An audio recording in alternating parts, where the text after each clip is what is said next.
Gözlerinizi bir kapatın ve Sahra çölünü hayal edin. Uçsuz bucaksız kum tepeleri, kavurucu güneş, kuraklık. Bildiğiniz dünyanın en büyük sıcak çölü değil mi?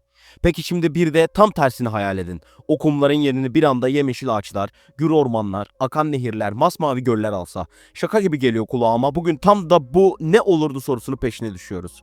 Ya Sahra çölü sihirli bir değnek değmiş gibi aniden yeşerseydi dünyamız nasıl değişirdi? İklimden tutun da hayvanlara, insan göçlerine, hatta ülkeler arası ilişkilere kadar ne olurdu neler? Kemerleri bağlayın. Çünkü bu hayali yolculukta görecekleriniz ve duyacaklarınız gerçekten akıllara durgunluk verecek cinsten. Sahra bir anda orman oldu diyelim. İlk ve en büyük etkin nerede oldu dersiniz? Tabii ki iklimde.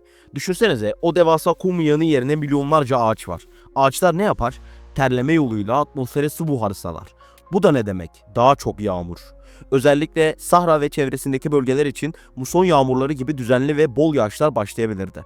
Peki ya sıcaklık? O kavurucu sıcaklar ne olurdu? Ağaçlar gölge yapar, toprağın nemini korur. Bu da Sahra'nın genel sıcaklığını düşürürdü. Belki de bugün cehennem gibi olan yerler yarın yaşanabilir, ılıman bir iklime kavuşurdu. Ama durun, bu kadar basit değil. Sahra'nın bu devasa değişimi sadece orayı değil, tüm dünyayı etkilerdi. Mesela Sahra'dan kalkan ve Atlantik Okyanusu'nu aşıp Amazon ormanlarına kadar mineral taşıyan o meşhur toz fırtınalardan ne olurdu? Muhtemelen azalırdı ya da tamamen dururdu. Bu da Amazonlar için iyi mi kötü mü? Orası ayrı bir tartışma konusu. İklim değişti, yağmurlar başladı, sıcaklık düştü. Peki sonra? Tabii ki yeni bir ekosistem. O kupkuru kumların yerini alan verimli topraklarda inanılmaz bir bitki çeşitliliği ortaya çıkardı. Belki de Afrika'nın o meşhur savanları Sahra'nın içlerine kadar uzanırdı. Ya da yepyeni daha önce hiç görmediğimiz türden ormanlar oluşurdu. Bitkiler coşunca kimler gelir? Hayvanlar, filler, zürafalar, aslanlar, zebralar. Belki de bugün sadece Afrika'nın belirli bölgelerinde gördüğümüz bu muhteşem canlılar yeşeren sahrada kendilerine yeni yuvalar bulurdu.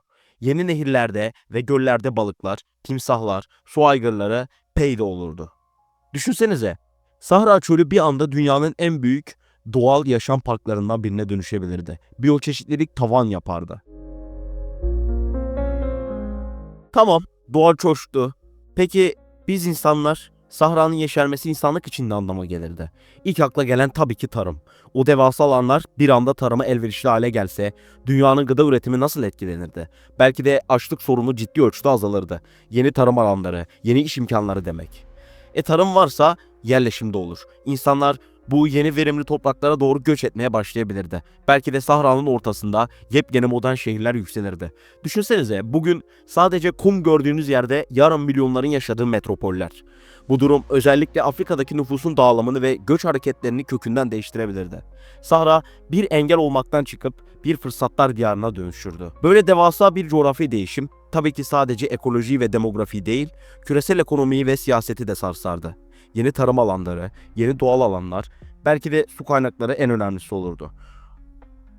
Ülkeler arasındaki güç dengeleri nasıl değişirdi? Sahraya kıyısı olan ülkeler, Mısır, Libya, Sudan gibi bir anda dünyanın en zengin ve stratejik bölgelerinden birisi haline gelebilir miydi? Yeni ticaret yolları oluşurdu. Belki de Sahra'nın ortasından geçen dev bir nehir, Akdeniz'i Afrika'nın içlerine bağlayan yeni bir su yolu olurdu. Bu küresel ticareti ve lojistiği nasıl etkilerdi? Yeni kaynaklar için rekabet, hatta belki de yeni çatışmalar çıkar mıydı? Yoksa bu ortak nimet ülkeler arasında daha fazla işbirliğine mi yol açardı? Cevabı zor sorular. Ama kesin olan bir şey varsa, Sahra yeşerseydi bildiğimiz dünya düzeni tepetaklak olurdu. Her şey bu kadar toz pembe mi olurdu peki? Muhtemelen hayır. Doğanın kendi içinde bir dengesi var. Sahra çölünün bugünkü varlığının bile küresel sistemde bir rolü var. O toz fırtınaların Amazon'a mineral taşıması gibi. Bu devasa ekosistemin bir anda değişmesi öngöremediğimiz başka sorunlara yol açabilir miydi? Mesela yeni oluşan ormanlar ve sulak alanlar farklı türden hastalık taşıyan böcekler için ideal bir üreme alanı olabilirdi. Ya da küresel hava akımlarındaki büyük değişim dünyanın başka yerlerinde beklenmedik kuraklıklara veya sellere neden olabilir mi? Yani evet, Sahra'nın yeşermesi kulağa harika gelse de böyle büyük bir değişim hem olumlu hem de olumsuz etkileri olabilir. Dünya gerçekten çok karmaşık bir sistem. İyi de bu anlattıklarınız sadece hayal mi? Yoksa Sahra gerçekten yeşerebilir mi diye soruyorsanız aslında Sahra'nın geçmişte defalarca yeşerdiği dönemler olmuş. iklimdeki doğal döngüler nedeniyle binlerce yıl önce Sahra bugünkünden çok daha nemli ve yeşil bir yerde.